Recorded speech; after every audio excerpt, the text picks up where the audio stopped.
ஒருவருக்கு வணக்கம்.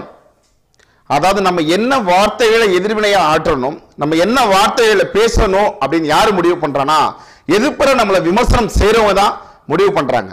அதாவது சமீப காலமாக நம்ம போடுற காணொலிகளை சில வார்த்தைகள் கடுசாகவும் சில பார்வையாளர்கள் வந்து முகம் சுளிக்கக்கூடிய செயலில் இருந்தாலும் வேற வழி இல்லை. ஏன்னா எதிர்ப்புற பேசுறவங்களோட வார்த்தைகள் அப்படி.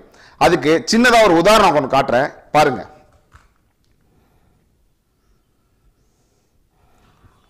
நாய பிக்காலி பைல ஏழு சைமன் செபஸ்தியான் அத்தா ஏலை நீ இன்னொரு முறை என் தலைவனை பேசுறேன் வை, எங்கிருந்து வராடா நீ கத்தி பேசலாம், நாங்க கத்தியோடு பேசுவோம், எச்சரிக்கையாரி. நாம் தமிழருக்கு கட்சிக்கார பயலுக்கு சொல்றோம்டா, எல்லாம் சீமா உனக்கே சொல்றோம்டா, இந்த ராவண நீ கத்தி பேசுறேன் வை, ஓத்தாடா உன்னை கத்தி கொண்டு பேசுவோம்டா, திருவதிக்கு வந்தா நீ திரும்ப முடியாது, எச்சரிக்கையாடா. ஒத்த தொண்டை நான் சொல்றேன்டா, பார்த்தா ஏல் உம்மால சூப்பு. இப்படி பேசக்கூடிய சில நாய்களை நம்ம எப்படி பேசணும் அப்படின்னு நீங்க தான் முடிவு பண்ணணும். அதாவது இந்த திமுக அவங்களுக்கு என்ன வேலை அப்படின்னா, சரியான வழிநடத்தல் கிடையாது, அறிவு கிடையாது, பொதுவெளியில எப்படி பேசணும் தெரியாது, அரசியல் செய்ய தெரியாது, ரவுடிசம் தெரியும், ஆளுகின்ற அரசு கையில வச்சுக்கிட்டு அதிகாரத்தை கையில வச்சுட்டு அதிகாரிகளோட கையில வச்சுக்கிட்டு அவர்களை வச்சு எதிர்த்தரப்பு கேட்கக்கூடிய கேள்வி கேட்கக்கூடியவங்களை பொய்யான வழக்கு செஞ்சு அவங்களை குண்டாசு வரைக்கும் கொண்டு போகக்கூடிய கேவலமான வேலையை செய்யறது யாரு அப்படின்னா இந்த திமுக ஓபிஎஸ் திருட்டு உருட்டு டாக்ஸ். ஆமா, அதாவது ஐயா வருண்குமார் ஐபிஎஸ் அவர்களே, இது வரைக்கும் நம்ம எதுவுமே பேசுனது கிடையாது. இப்ப நம்ம பேச போறோம். என்னன்னா, இப்படி பேசுற நபர்கள் எல்லாம் உங்க கண்ணுக்கு தெரியாதுங்கிற ஐயா, உங்கள் குடும்பத்தாரும் நீங்களும் பாதிக்கப்படுவது மட்டும்தான் உங்க கண்ணுக்கு தெரியுமா? ஒரு தமிழ்நாட்டில் ஒரு அரசியல் கட்சி தலைவராக இருக்கக்கூடியவர், தொடர்ச்சியாக பல போராட்டங்களை முன்னெடுக்கக்கூடியவர், அவர் அண்ணன் சீமானாக இருந்தாலும் சரி இல்ல வேற ஆட்களாக இருந்தாலும் சரி, ஒரு பொதுவெளியில ஒருவரை இப்படி மேடையில போட்டு அவர் வாய்க்கு வந்ததெல்லாம் பேசுறதை பார்த்துட்டு எப்படி இந்த காக்கி சட்டை மௌனம் காக்கிறது? இதுக்கான கேள்விக்கு பதில் சொல்ல முடியுங்களா ஐயா? இப்ப அவர் பேச செய்யுங்களா? ஒரு நபர் உங்களை தவறாக பதிவிட்டார் என்று நீங்க கொண்டு போய் ஜார்க்கண்ட் வரைக்கும் பேச, சண்டிகர் வரைக்கும் பேசக்கூடிய நீங்க இங்க ஏன் பேசல? இதுக்கு ஏன் என்ன பண்ண போறீங்க? அதுக்கான காரணத்தை நீங்க தான் சொல்லுங்கய்யா. இப்படி தொடர்ச்சியா திமுக இந்த வேலையை செய்யறதுக்கு காரணம் என்ன? திமுக அப்படி கேடுகட்டத்தனமாக வாய்க்கு வந்தபடியாக பேசுவதற்கான காரணம் என்ன? அப்படி என்ன செய்தார் சீமான்? சீமான் அவர்களும் இது போல் பேசியதென்றால் பேசிய காணொலிகளை பதிவிடுறதை நம்ம பார்க்கிறோம்.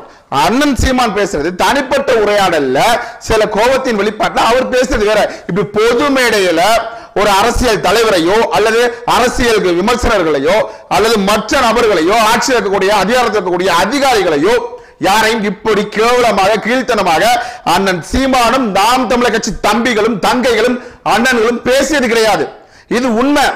அதை விட்டுட்டு சும்மா உக்காந்துக்கிட்டு ஏதாவது பேசணும், மேடையை போட்டு வாய்க்கு வந்தபடி நீ கத்தி பேசுண்டா, கத்தியோட பேசுறனா எங்களுக்கு புத்தி இல்லையா? கத்தி எடுக்கிறதுக்கான எங்களுக்கான புத்தி இல்லையா? அப்ப எங்களோட கோபத்தின் வெளிப்பாடு எப்படி இருக்கும்? எது அப்ப சீமான் செருப்பை தூக்கி காட்டினது சரியா இல்லையா? அண்ணன் சீமான் திமுகவோ என்னை சங்கின்னு சொல்றவங்களோ இது மாதிரி கேடு கட்டுவீங்களா செருப்பை தூக்கி காட்டினது தவறு. செருப்பை தூக்கி அடிச்சிருக்கணும். அதை செஞ்சிருந்தா இந்த நாய் பேசுமா? இந்த நாய் பேசுமா? காரணம் என்ன? ராவணன் நீ திருநெல்வேலி வந்து போயிட முடியுமா? மொத்த திமுக சொல்ற என்ன செய்ய முடியும்? என்ன மயில புடுங்க முடியும்? என்ன மயில புடுங்க முடியும்? புடிங்கிருவியோ? ஏய், அதே திருநெல்வேலி நிறைய பேர் இருக்காங்க. உன்ன என்ன பண்ண முடியும் தெரியுமில? அரசியல் பேசும்போது அரசியலை அரசியலாக பேசு, கருத்தை கருத்தா எதிர்கொள்ளு, தர்க்கத்தை தர்க்கமா எதிர்கொள்ளு. இப்படி வந்து வாய்க்கு வந்த முடியும் உங்க அம்மாவையோ உங்க ஆத்தாவையோ இப்பெல்லாம் நீ பேசிட்டு இருந்தீங்கன்னா எங்களுக்கும் பேச தெரியும். கருத்தியல் நலன் கருதி பார்க்கிறவங்க முகம் சுளிக்க கூடாது, வேற வழி இல்ல. அதனால அடக்க ஒடுக்கமா சில வார்த்தைகளை கண்ணியமிக்கமா பயன்படுத்த வேண்டிய சூழல் இருக்கு. உனக்கு தான் பேச தெரிஞ்ச மாதிரி உட்காந்துட்டு நீ பாட்டுல ஏதோ பேசணும் அப்படின்னா பார்த்துட்டு இருக்க போறது இல்ல. தொடர்ச்சியா இந்த வேலையை திமுக செஞ்சுட்டு தான் இருக்கு. இது வந்து இப்ப நேரடியா தெரிஞ்சிருக்கு. இதே போல வாடகைக்கு வாயை பெற்று விட்டுட்டு அந்த நாய்ங்க எழுதுற எழுத்துக்களும் அந்த நாய்ங்க பேசுற பேச்சுகளும் இந்த தமிழ் செந்தில லூசு பைய அவன் பேசுற பேச்சும் இந்த யூடியூப் புட்டஸ் சொல்லக்கூடிய மாமாகார பேசுற பேச்சும் பல பேர்த்த உருவாக்கி வச்சிருக்கு. இந்த ரோஸ்ட் மயிறு மண்ணாங்கட்டி லொட்டு லொசுக்கு இப்படி காசை இறைச்சி மக்களோட காசை இறைச்சி சீமான எதிர்க்கிறதுக்கான காரணம் என்னன்னா இந்த மக்களை அடிமைப்படுத்தி வாழணும், அடிமைப்படுத்தி சம்பாதிக்கணும், குடும்பம் நல்லா இருக்கணுங்கிறது தான் காரணம். இவ்வளவு பேசுற இவரு எப்படி ஈழத்துல வந்து ஈழத்தை பிரபாகரன் ஆதரிச்சனால, தலைவர் பிரபாகரன் ஆதரிச்சனால எங்க தலைவர் கலைஞருக்கு ஆட்சி கவிழ்ந்துருச்சு, மயிரை பிடிங்கிருச்சு. அமைதிப்பட அங்கிருந்து வந்தப்ப அவளை போய் வரவேற்கிற அந்த அமைதிப்பட மண்ணை கவிட்டு வந்த செய்தியை பேச வேண்டியதானே? அப்ப அதை பேச மாட்டீங்கள? இதே கேள்விதான் கேட்கும். திமுக மக்களை செய்த நலன்கள் என்ன, அதை பேச முடியுமா? சீமான் அவர்கள் கேட்கிற கேள்விக்கு உட்கார்ந்து பேச முடியுமா? ராஜீவ் காந்தி மாதிரி இங்க இருந்து போன நாய் புடுங்கி கிரீஸ் டப்பா அவனை வச்சுக்கிட்டு தவறுதவரா பதிவு வேண்டியது. அவரெல்லாம் வந்து ஒரு வழக்கறிஞரா, தெரியாம அவர் வழக்கறிஞரா? ஒரு பாலத்துல தண்ணி தேங்கி நின்று முதல் நாள் தண்ணி நிக்குது, மறுநாள் தண்ணியில பாத்தீங்களா திமுக ஆட்சி அப்படின்னு போடுற வழக்கறிஞரு ஒரே நல்ல கட்ட கட்டி பெயிண்ட் அடிச்சாங்களா? அது எப்படி சாத்தியம்? அப்ப எது உண்மை எது பொய்ன்னு தெரியாமலா ஒரு வழக்கறிஞர். அப்ப இதெல்லாம் பார்க்கும்போது நமக்கு கோபத்தோட வெளிப்பாடு இருக்குல்ல, எப்படி இருக்கும்?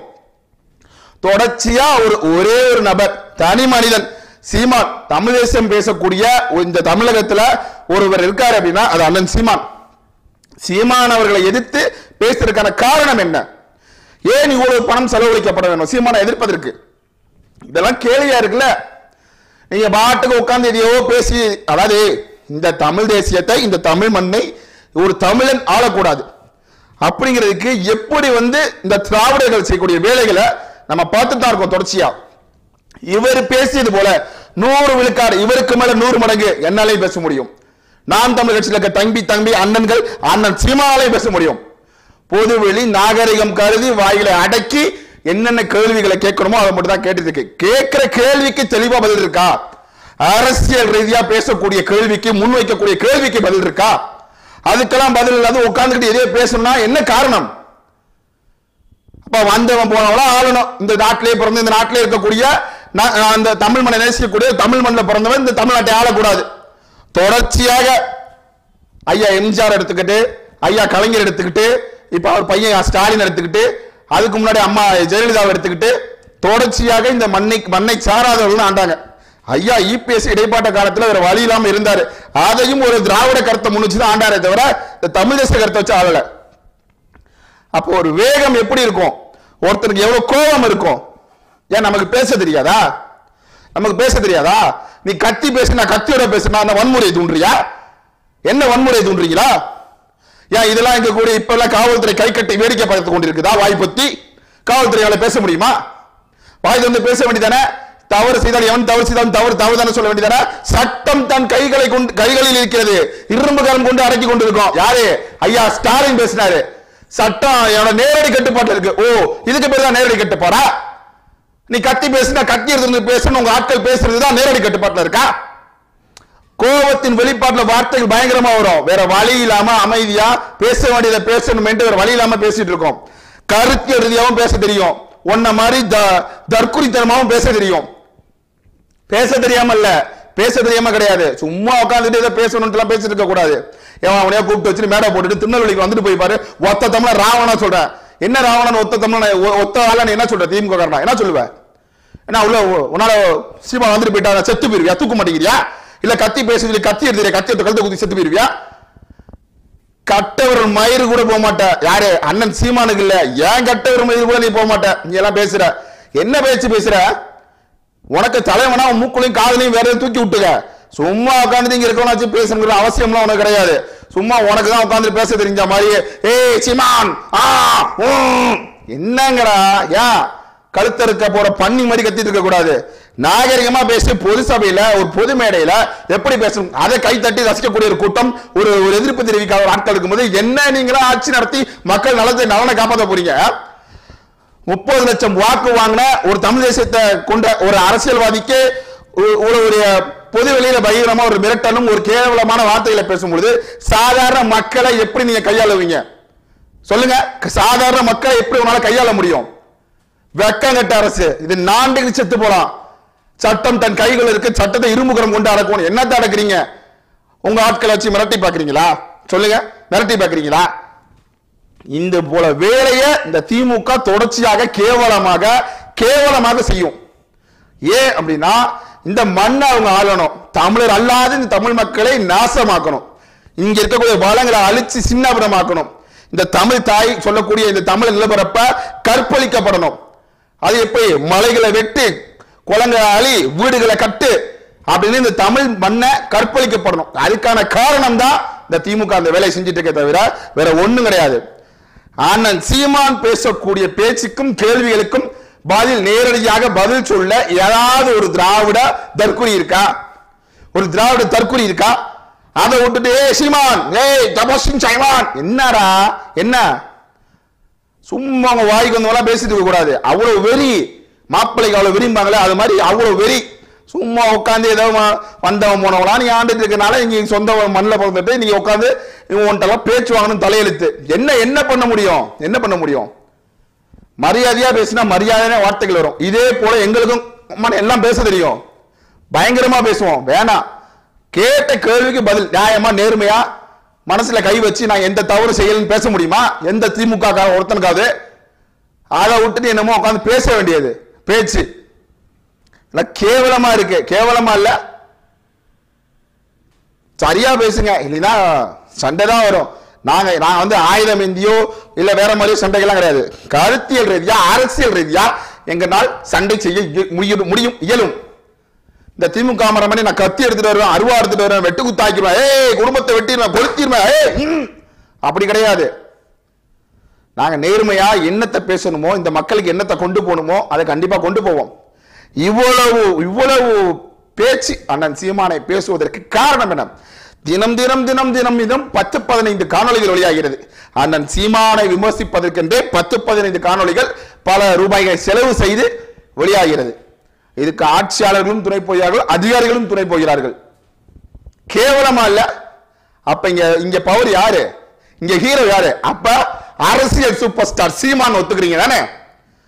ஒருத்தனை இத்தனை பேர் சேர்ந்து அடிக்கிறதுக்கு காரணம் என்ன?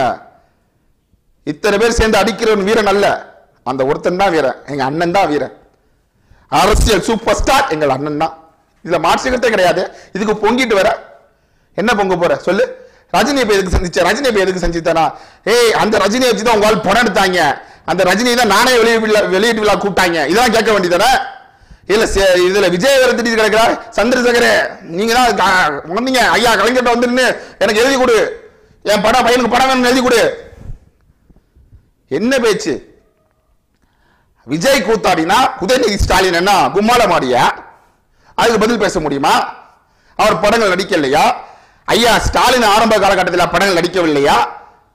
ஐயா திரைக்கதை வசனகர்த்தாவா சொல்லி உட்காரக்கூடிய உங்க ஐயா கருணாநிதி எழுதவில்லையா? அவர் திரைத்துறையை சார்ந்தவர் அல்லையா? உட்கார்ந்து பேசணும்னு சொல்லி ஏதோ ஒரு கருமத்தை பேச வேண்டியது. நீ எதிர்கொள்ளு, அரசியல் ரீதியா எதிர்கொள்ளு, கருத்தியல் ரீதியா எதிர்கொள்ளு, பேச தயாரா இருக்கும். அதை விட்டுட்டு உட்காந்துட்டு வண்டையா பேசிட்டு புளுத்த பேச்சா பேசுற டஸ்கான் வாயில நல்லா வந்துட்டு இருக்கு. மக்கள் தெளிவா உணரணும், அவ்வளவுதான். நம்மளை பொறுத்த வரைக்குமே ஒரே ஒரு கருத்து, இந்த ஆட்சியாளர்கள் எதை கொண்டு தன்னை எதிர்ப்பவர்களை எதிர்க்கிறாங்க, வார்த்தைகளை எப்படி பயன்படுத்துறாங்க, எப்படி மிரட்டல் தோணில விடுறாங்க அப்படின்னு மக்கள் தெளிவா உணர்ந்துகிட்டு நமக்கான தலைவன் யாருன்னு திரையில தேடாம தரையில களத்துல உங்களோட கூட நின்று உங்களுக்கு ஒண்ணுனா கத்தி கத்தி கத்தி கத்தி தன் வாழ்க்கையை அழிச்சு கொண்டிருக்கக்கூடிய ஒரு ஆளை நீங்க தேர்ந்தெடுத்து ஆகணும். வேற வழி இல்லை. இன்னும் மீண்டும் மீண்டும் மீண்டும் மக்கள் வந்து நீங்க தாமதிப்பதற்கு காரணம் ஒண்ணுமே செய்ய முடியாது. உங்களோட சேர்ந்து அண்ணனோட சேர்ந்து கத்தி தான் சாவ முடியுமே தவிர வேற ஒண்ணும் கிடையாது, ஒண்ணும் பண்ண முடியாது. உட்காந்து பாரு, திரும்ப திரும்ப தான் இந்த உனக்கு தேவையானதை தேடி போய் இருக்கிறீங்கள. உன்னை ஆளக்கூடிய 5 வருஷமா ஆளக்கூடியவரை ஏன் சரியா தேர்ந்தெடுக்க மாட்டீங்க? ஒரு மனநோய். நான் ஆரம்ப காலகட்டத்தில் இருந்து திமுக அடிமைங்க, நான் வந்து கலைஞரை முதலமைச்சர் ஆக்குறவனுங்க, நான் அடுத்து ஸ்டாலின் ஆக்குறவனுங்க, நான் இப்ப வந்து அவரோட பையன் உதயநிதி ஸ்டாலினை முதலமைச்சர் ஆக்க போறேங்க, எங்க ஐயா இன்பநிதிக்கு முதலமைச்சர் ஆக்குவேங்க. என்னங்கடா, சீக்கிரம் செத்து போ, இந்த நாடு நல்லா இருக்கும், அடுத்த தலைமுறை நல்லா இருக்கும். இதெல்லாம் கேவலமா இல்ல? நிறைய கேள்விகள் இருக்கு. அந்த குடும்பத்துக்கு மட்டும்தான் அரசு பதவி, அந்த குடும்பத்துக்கு மட்டும்தான் அரசாங்க அமைச்சராக இருக்க முடியுமா? வேற யாருக்கும் இந்த தகுதியும் இல்லையா? இந்த கேள்வி எல்லாம் கேட்க வேண்டிய சூழலும் நேரமும் உருவாகுதில்ல. அதுக்கு பதில் சொல்ற தெம்பு, திராணி, சோத்துல உப்பு போட்டு திங்கக்கூடிய ஒரு நல்ல உள்ளம் ஏதாவது ஒண்ணு இருக்கா? இதெல்லாம் இருக்காது. இதை கேள்வி கேட்கக்கூடிய பொதுமக்களும் குறைவு. ஏனென்றால் பொதுமக்கள் மேல குறை என்ன அப்படின்னா, அவங்க மேல குறை கிடையாது, அவங்களுக்கு நிறைய இல்லாதது ஒண்ணு என்னன்னா, இன்னைக்கு சோத்துக்கு வழி இல்லைன்ட்டு தன்னோட வேலையை தேடி தற்காலிக இப்ப தொழிலை தேடி நாளைக்கு விடுஞ்சா சோறு திங்கணுமே, ஏதாவது பணம் கட்டணுமே, வாங்கின கடனை கண்டு மக்களை ஓடோடிட்டு இருக்கான்.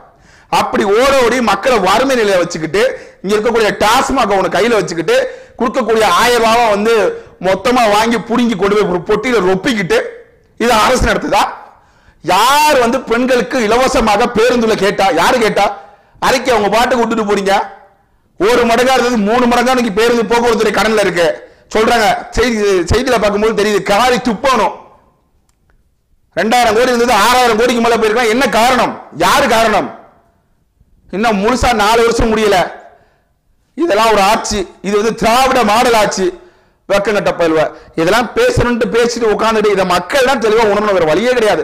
மக்கள் இதை உணர்ந்தால் மட்டும்தான் இது சரி செய்ய முடியும். இல்லைன்னா தொடர்ச்சியாக இந்த வேலையை இவங்க மக்களை நம்ப வச்சு கழுத்தறுத்து குழி தோண்டி புதைச்சி அதற்கு மேலே பெரிய பங்களா கட்டி குடும்பத்தோட ஆட்சி செய்வார்கள். மக்களே இல்லை என்றாலும் இந்த பிணங்கள் மீது பங்களா கட்டி ஆட்சி செய்யக்கூடியவர்கள் தான் இவர்கள். இதை கருத்துல கொண்டு மக்கள் தெளிவா உணரணும். இது போல கீழ்த்தனமாக கேனப்பயலி கிறுக்கு பயலி மேடை ஏற்றி அளவு பார்க்கக்கூடிய திமுக ஒன்னே ஒன்று மட்டும் சொல்லிக்கிறோம். எங்களுக்கும் பேச தெரியும். நாங்கள் பேசாதிருக்க காரணம் நாங்கள் கொண்ட கொள்கையும் நாங்கள் ஏற்கொண்ட தலைவனும் எங்களை வழிநடத்துகின்ற அண்ணன் சீமானும் தான் தவிர வேற எதுவுமே வேற ஒரு மயிரும் கிடையாது. வேற ஒரு மயிரும் கிடையாது. அதை கருத்துல உணர்ந்துகிட்டு உங்க வேலை செஞ்சா சரியா இருக்கும்னு நினைக்கிறோம். நன்றி.